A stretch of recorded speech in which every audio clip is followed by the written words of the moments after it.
National institute online അക്കാദമിയിലേക്ക് എല്ലാവർക്കും സ്വാഗതം. അപ്പോൾ ഇന്ന് പഠിക്കാനായിട്ട് പോണത് കിങ്ഡം ഫഞ്ചൈ. അത് ഹെട്രോട്രോപിക് ഓർഗാനിസമാണ്. ജീർണിച്ച വസ്തുക്കളിൽ നിന്നോ അല്ലെങ്കിൽ മറ്റ് ഓർഗാനിസത്തെ ഫുഡിന് വേണ്ടി ഡിപ്പെൻഡ് ചെയ്യുന്നവരാണ്. അവർ വ്യത്യസ്ത രൂപമാറ്റത്തിൽ പല സ്ഥലത്തും നമുക്ക് കാണാം. ഷോപ്പിൽ നിന്ന് നമ്മൾ ബ്രെഡ് വാങ്ങി കുറച്ച് കഴിഞ്ഞാൽ അതിൽ സ്പോട്സ് വരും. ഇത് ഫംഗസ് കാരണമാണ്. മഷ്റൂംസും ടോഡ്സോൾസും are also fungi. White spots seen in mustard leaves are due to parasitic fungi. അധിക ഫംഗസും മൾട്ടിസെല്ലുലാർ ആണ്, എന്നാൽ ലീസ്റ്റ് മാത്രമേ ഉള്ളൂ യൂണിസെല്ലുലാർ. അത് നമ്മൾ ബ്രെഡ് ആൻഡ് ബിയറിന് വേണ്ടി ഉപയോഗിക്കും. അധിക ഫംഗസും പ്ലാന്റ്സിനും അനിമൽസിനും രോഗം ഉണ്ടാക്കും. അതിന് best example wheat rust causing ബക്സീനിയ. ചില ഫംഗസ് സോഴ്സ് ഓഫ് ആൻറ്റിബയോട്ടിക്സ് ആണ്. അതിന് എക്സാമ്പിൾ പെൻസിലിയം. ഫംഗൈനെ നമുക്ക് എല്ലാ സ്ഥലത്തും കാണാം. സോയിലിൽ, പ്ലാന്റ്സിൽ, അനിമൽസിൽ, വാട്ടറിലൊക്കെ നമുക്ക് കാണാം. അവർ വളരാൻ വേണ്ടി കൂടുതൽ പ്രിഫർ ചെയ്യുന്ന സ്ഥലമാണ് വാം ആൻഡ് ഹ്യൂമിഡ് പ്ലേസസ്. ഇനി അതിൻ്റെ സ്ട്രക്ചർ പറയാം. അത് ഫിലമെൻറ്റസ് ആണ്. ലോങ് സ്ലെൻഡർ ത്രെഡ് ലൈക്ക് സ്ട്രക്ചറാണ്. അങ്ങനെയുള്ള സ്ട്രക്ചറിന് പറയുന്നതാണ് hyphae. The network of hyphae is called mycelium. ചില ഹൈഫേ കണ്ടിന്യൂസ് ആണ്. പിന്നെ മൾട്ടി ന്യൂക്ലിയേറ്റഡ് സൈറ്റോപ്ലാസും ഉണ്ടാവും. ഇതിന് പറയുന്നതാണ് സീനോസൈറ്റിക് ഹൈഫേ. ചില ഫംഗസിൽ ഓരോ ഹൈഫയിൽ തന്നെ ഓരോ ന്യൂക്ലിയസിൻ്റെ ഇടയ്ക്ക് സെപ്റ്റ എന്ന് വെച്ചാൽ മതിലുണ്ടാവും. പ്ലാന്റ്സിൻ്റെ സെല്ലുവാൾ സെല്ലോസ് കൊണ്ട് ഉണ്ടാക്കിയിരിക്കുന്നു. എന്നാൽ ഫംഗസിൻ്റെ സെല്ലുവാൾ കൈറ്റിൻ ആൻഡ് പോളിസാക്കറൈഡ് കൊണ്ടാണ് ഉണ്ടാക്കിയിരിക്കുന്നത്. ജീർണിച്ച വസ്തുക്കളെ ഫുഡിന് വേണ്ടി ഡിപ്പെൻഡ് ചെയ്യുന്ന ഫംഗസാണ് സാപ്രോഫൈറ്റ്സ്. എന്നാൽ ലിവിങ് പ്ലാന്റ്സിനെ അല്ലെങ്കിൽ അനിമൽസിനെ ഡിപ്പെൻഡ് ചെയ്യുന്നവരാണ് പാരസൈറ്റ്സ്. ഈ ഫംഗസ് ജീവിച്ചിരിക്കുന്നത് സിംബയോട്ട്സ് ആയിട്ടാണ്. എന്ന് വെച്ചാൽ രണ്ട് പേര് അഡ്ജസ്റ്റ് ചെയ്ത് മ്യൂച്വൽ റിലേഷൻഷിപ്പോട് കൂടി ജീവിക്കുക. ഫംഗസ് ആൽഗയായി അസോസിയേഷൻ ചെയ്ത് ജീവിക്കുന്നതിനാണ് ലൈക്കൻസ് എന്ന് പറയുക. ആൽഗ ഉണ്ടാക്കുന്ന ഫുഡെല്ലാം ഫംഗസിന് കൊടുക്കും. ഫംഗസ് തിരിച്ച് റിവാർഡായിട്ട് പ്രൊട്ടക്ഷനും കൊടുക്കും. Fungus root of higher plants ആയിട്ടാണെങ്കിൽ അതിനെ മൈക്കോറൈസ എന്ന് പറയും. റീപ്രൊഡക്ഷൻ ഇൻ ഫഞ്ചൈ എന്ന് പറയുന്നത് അത് വെജിറ്റേറ്റീവ് റീപ്രൊഡക്ഷൻ ആണ്. അത് 3 തരത്തിലുണ്ട്: fragmentation, fission and budding. Fragmentation എന്ന് പറഞ്ഞാൽ ഒരു ബോഡി പകുതിയായി മുറിഞ്ഞ് ഈ മുറിഞ്ഞതിൽ നിന്ന് പുതിയ ഓർഗാനിസം ഉണ്ടാവുക. ബഡ്ഡിങ് എന്ന് പറഞ്ഞാൽ ഒരു ഹൈഫ് ഉണ്ടെന്ന് വിചാരിക്കുക. അതിൻ്റെ മേലെ ജസ്റ്റ് ഒരു ഔട്ട് ഗ്രോത്ത് വന്ന് അത് ഡിവൈഡ് ചെയ്ത് പുതിയ ഓർഗാനിസമായിട്ട് മാറുക. ഇതിനെയാണ് ബഡ്ഡിങ് എന്ന് പറയുക. സെക്ഷൽ റീപ്രൊഡക്ഷൻ സ്പോർസ് കൊണ്ടാണ്. അതിന് പറയുന്നതാണ് കൊണീഡിയ. അതിന് എക്സാമ്പിളാണ് സ്പൊറാജിയോ സ്പോർസ് ആൻഡ് സൂസ്പോർസ്. എസ്കോമൈസൈറ്റ്സിലും ബെസിഡോമൈസൈറ്റ്സിലും 2 ന്യൂക്ലിയസ് തമ്മിൽ ഫ്യൂസ് ആവുന്നില്ല. 2 ന്യൂക്ലിയസ് ആയിരിക്കുന്ന കണ്ടീഷനാണ് N+N. ഒരു പാരൻറ്റിൻ്റെ ന്യൂക്ലിയസ് അവിടെ തന്നെ ഇരിക്കുകയാണ്. അങ്ങനെയുള്ള ഫേസിന് പറയുന്നതാണ് ഡൈകാരിയോൺ ഫേസ്. എന്ന് വെച്ചാൽ 2 ന്യൂക്ലിയസിനെ ക്യാരി ചെയ്യുന്നു. ഈ ഫേസ് കഴിഞ്ഞതിന് ശേഷം പാരൻറ്റ് ന്യൂക്ലിയസ് ഫ്യൂസ് ചെയ്ത് ഡിപ്ലോയിഡ് ന്യൂക്ലിയസ് ഉണ്ടാവുക. മിയോട്ടിക് ഡിവിഷൻ നടക്കുന്നത് ഫ്രൂട്ടിംഗ് ബോഡീസിൻ്റെ അകത്താണ്. ഫ്രൂട്ടിംഗ് ബോഡീസ് എന്ന് പറഞ്ഞാൽ ഒരു ട്യൂബ് ലൈക്ക് സ്ട്രക്ചറാണ്. അതിൻ്റെ മുകളിൽ ഒരു ബൾബ് ഇരിക്കുന്നത് പോലെയാണ്. മിയോസിസ് നടന്ന് സ്പോർസ് ഉണ്ടായി. ഈ സ്പോർസിനെ ഫ്രൂട്ടിംഗ് ബോഡീസിൻ്റെ ടിപ്പിൽ വന്നിരിക്കും. അതിനുശേഷം എയർ കാൻസ് വന്ന് സ്പോർസിനെ പുറത്തേക്ക് എയറിലൂടെ പറഞ്ഞുവിടും. ഇതിൽ ഫസ്റ്റ് വണ്ണാണ് ഫൈക്കോമൈസൈറ്റ്സ്. ഇവ എക്വാട്ടിക് ഹാബിറ്റിൽ, ഡീക്കൈങ് വുഡ്സിൽ, മോയിസ്റ്റിൽ, ഡാം പ്ലേസസിൽ, ഒബ്ലിഗേറ്റ് പാരസൈറ്റ്സ് ഓൺ പ്ലാന്റ്സിലൊക്കെ ആയിട്ട് നമുക്ക് കാണാം. അസെപ്റ്റേറ്റ് ആണ്, സീനോസൈറ്റിക് ആണ്. അസെപ്റ്റേറ്റ് എന്ന് പറഞ്ഞു കഴിഞ്ഞാൽ വോൾസ് ഒന്നുമില്ല. സീനോസൈറ്റിക് കംപ്ലീറ്റ് ന്യൂക്ലിയസ് ആണ്. Sexual reproduction takes place zoospores ആണ്. സൂസ്പോർസ് എന്ന് പറഞ്ഞു കഴിഞ്ഞാൽ മോട്ടയിൽ, ചലിക്കുന്നത്. അപ്ലാനോസോർസ് നോൺ മോട്ടയിൽ, മോഷൻ ഇല്ലാത്തത്. സ്പൊറാഞ്ചിയത്തിൻ്റെ ഉള്ളിലാണ് ഈ സ്പോർസ് പ്രൊഡ്യൂസ് ചെയ്യുക. ഇതിൻ്റെ സെക്ഷൽ റീപ്രൊഡക്ഷൻ എന്ന് പറയുന്നത് സൈഗോസ്പോർസ് വഴിയാണ്. അത് 3 തരത്തിലുണ്ട്: ഐസോഗാമസ്, അനിസോഗാമസ്, ഊഗാമസ്. ഐസോഗാമസ് എന്ന് പറഞ്ഞു കഴിഞ്ഞാൽ സെയിം ഗേമേറ്റ്. അനിസോഗാമസ് എന്ന് പറഞ്ഞു കഴിഞ്ഞാൽ രണ്ടും ഒരുപോലെ അല്ലാത്തത്. ഊഗാമസ് എന്ന് പറഞ്ഞു കഴിഞ്ഞാൽ ഒന്ന് മോട്ടയിലും മറ്റ് നോൺ മോട്ടയിലും ആണ്. ഇതിന് ബെസ്റ്റ് എക്സാമ്പിളാണ് Mucor, Rhizopus and Albugo. Next ascomycetes, commonly known as sac fungi.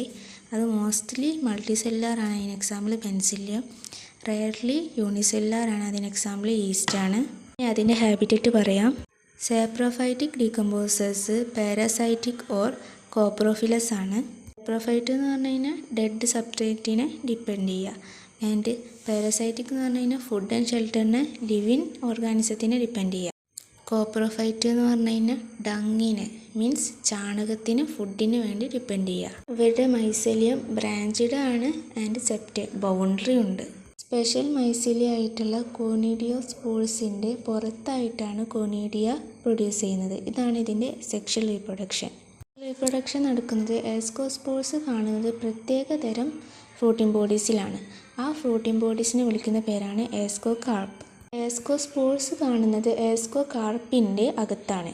Carp എന്ന് പറഞ്ഞു കഴിഞ്ഞാൽ ഫ്രൂട്ട് എന്നർത്ഥം. ആസ്കോസ്പോർസിൻ്റെ അകത്തായിട്ട് വേറെയും സ്ട്രക്ചേഴ്സ് ഉണ്ട്. സാക്ക് ലൈക്ക് ആയിട്ടുള്ള സ്ട്രക്ചേഴ്സാണ്. അതിന് പറയുന്നതാണ് ആസ്കൈ. അതിലുണ്ടാവുന്ന ഓരോന്നിനെയും പറയുന്നതാണ് ആസ്കസ്. ഈ സാക്ക് ലൈക്ക് സ്ട്രക്ചർ ഉള്ളത് കൊണ്ട് ആസ്കോമൈസൈറ്റ്സ് എന്ന് വിളിക്കുന്നു.